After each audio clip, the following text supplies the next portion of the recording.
The war in 47. Who fired the first shots? It was Palestinians. They would never admit that. In 43, Warsaw, who fired the first shot? It was the Jews. They'll never admit it. In 1831, Nat Turner Rebellion, who fired the first shot? It was the blacks. They'll never admit it. In the Galactic Civil War, who fired the first shot at the Death Star?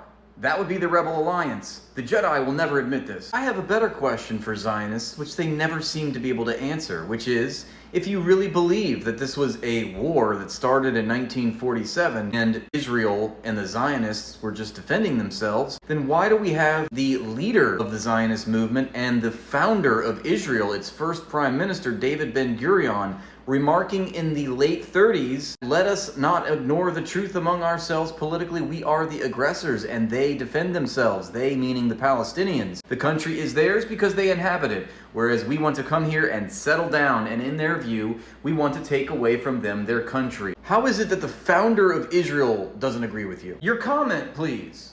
Oh, you don't have one. Weird. Why did the founder of Israel remark that if I were an Arab leader, I would never sign an agreement with Israel? It is normal. We have taken their country. We have come and we have stolen their country. Why would they accept that? Why do you, as a Zionist, not accept the words of the leader of Zionism and the founder of the State of Israel? Here's another question that Zionists can never seem to answer. Why do they never acknowledge the many massacres committed by Zionist paramilitary forces in the interwar period of 1917 to 1938, which was a full decade before Israel was even created? Why do you not consider those as first shots? Even Google AI has more objectivity than you. They acknowledge that the Zionist paramilitary organization Haganah's objectives included supporting illegal Jewish immigration. Why are you so neglectful of history? If Zionist Jews were simply just defending their homeland, then why was the main organization devoted to colonizing Palestine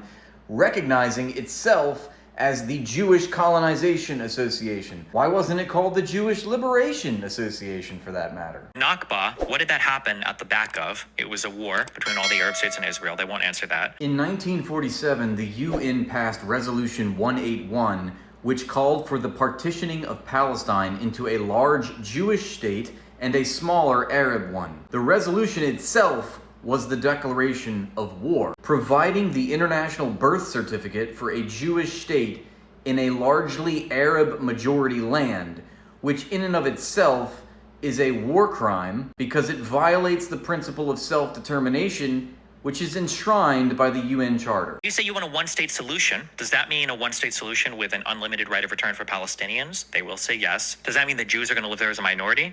They have to say yes. Gosh, this is so confusing. I mean, when you say that you want South Africa to not be an apartheid state and just be one state where all citizens have equal rights regardless of their religion or ethnicity, does that mean that black people now have the same rights as white people? Are you saying that the whites now have to be a minority in South Africa? Stephen, if there's less of them, then yes. Why can't the Palestinians go back to any of the other 49 Muslim states or 20 or so Arab states on the planet? Why do they have to have Israel? I'd be curious to hear them talk about that. I especially love when Zionists make the same argument for the ethnic cleansing of Palestine as Hitler did for the ethnic cleansing of Jews from Germany. Why doesn't America take the Jews? Why doesn't England take the Jews? Nobody wants the Jews. Wait, are you saying that we shouldn't be mass murdering Palestinians because they're the indigenous majority and we want to make them eventually the minority in their own land? That's bad? Zionists try not to adopt Hitlerian rhetoric to justify and defend their genocide challenge impossible. Treating the Middle East as a monolith of Arab states that have no distinct cultures or peoples of their own